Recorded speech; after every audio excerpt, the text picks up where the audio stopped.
All right, let's jump right in. Today, we're cutting through the noise to give you a high-speed briefing on the state of AI. We're going to cover the most impactful stuff, giving you that full 360-degree view of the landscape, from boardroom strategy all the way down to the latest breakthroughs in the lab. Let's get to it. And we are starting at the very top. The conversation around AI has gone way beyond just algorithms. Now it's about economics, it's about society, it's about power. OpenAI's Sam Altman is out here proposing solutions on the scale of a new deal to handle what superintelligence could do to our society. And look, this isn't some minor tweak. This is a pitch to fundamentally rewire our economy, and it really sets the stage for the massive debate that's unfolding as we speak. So first up, let's zoom out and look at the big picture. AI's new power brokers. We're going to dig into the huge alliances being formed, the foundational infrastructure that's being laid down, and the deep ideological splits that are shaping what this technology becomes. What's happening behind the scenes is, well, it's staggering.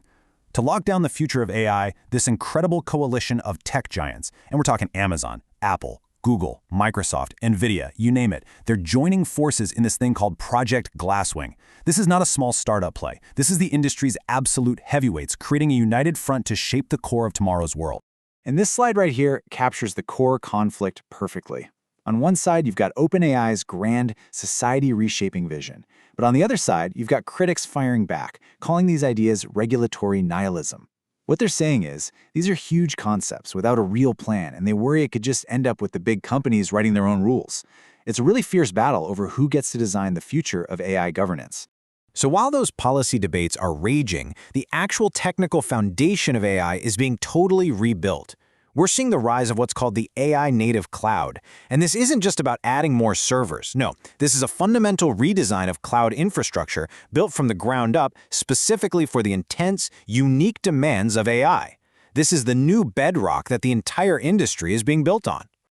Okay, so we've seen the high-level strategy. Now let's get concrete. Section 2 is all about where AI is actually being put to work in the real world right now, from managing our critical water supply to, well, the Colorado River. I mean, this is such a powerful example of AI tackling a massive challenge. By precisely mapping the snowpack that feeds the Colorado River, AI is helping manage the water supply for over 40 million people. This is not science fiction, folks. This is AI being an essential tool for environmental stability today. And from water to global trade, the impact is just growing. In logistics, for example, AWS is now using generative AI not just to flag shipping problems, but to understand them. The system is moving past simple alerts to provide this deep, contextual intelligence on what's going wrong in the supply chain, which makes global trade safer and a whole lot more efficient. And AI isn't just analyzing data anymore, it's actually taking action. So-called AgenticAI, where these AI models can execute complex tasks all on their own, is now automating entire supply chains for major supermarkets. You've got AI agents managing everything from forecasting demand to coordinating with suppliers. They're handling these really decision-heavy workflows at a massive scale. Okay, so we've seen AI in the boardroom and out in the real world, but what's happening at the absolute cutting edge? For our third section, let's check out the latest dispatches from the research frontier. So get a load of this ratio. In a lot of large organizations, for every single human employee, there are now 80 machine identities. 80! We're talking AI agents, APIs, and automated services, all acting and making decisions on the network. Researchers have flagged this as a huge governance blind spot, and it raises a critical question. Who is managing the machines? Now, I know the name on the slide is complex, but the goal here is actually simple, and frankly, it's crucial. Researchers are developing these sophisticated mathematical tools, like this LAGXAI framework, for one big reason: to crack open the AI black box. The whole point is to make these powerful systems more understandable, more predictable, and ultimately more trustworthy. And the sheer range of problems that researchers are tackling with AI is just exploding. I mean, on one end, AI is being aimed at these foundational problems in mathematics that have been unsolved for centuries. On the other end, it's being used to study the social dynamics and biases that pop up when AIs work together in groups. It's even being applied to incredibly complex cybersecurity tasks like reverse engineering code. Of course, with all this power and all this speed, the conversation has to circle back to us, to people. How do we build the human safety net? So in our fourth section, we're going to look at the ethics, the governance, and the societal impact. And this brings us to a really stark and sensitive reality. New AI tools are creating new societal harms. like AI-generated non-consensual intimate imagery, or AIGNCII. As this research quote points out, the people on the front lines, like educators in our schools, are really struggling to cope.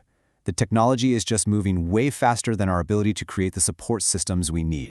In response to this, you're seeing key players take action. OpenAI, for instance, has released a detailed child safety blueprint, and the focus here is on being proactive, building safeguards right into the tech, designing products to be age-appropriate from the very beginning, and working together across the industry to protect young users. What's really crucial, though, is that this conversation is finally going global. Researchers are actively focusing on how to craft AI governance that works outside of the Silicon Valley bubble. Using Nigeria as a case study, experts are exploring how to create policies that address the unique challenges and opportunities in developing nations to make sure the benefits of AI are shared more equitably.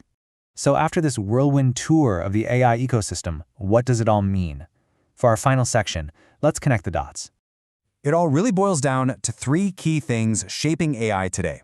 First, you've got this powerful push and pull at the very top, between these huge industry alliances on one side and deep ideological arguments on how to govern the tech on the other. Second, AI is quickly moving from being a theoretical tool to being essential global infrastructure. And third, that means we are now in a race against time to build the ethical and safety frameworks to manage it all. And that leaves us with one final critical question. We are watching, in real time, the construction of the foundational infrastructure for the next century. The alliances are forming, the code is being written, the rules are being debated right now. So the question you should walk away with is this: are we making sure this foundation is solid stone, or are we rushing to build on sand?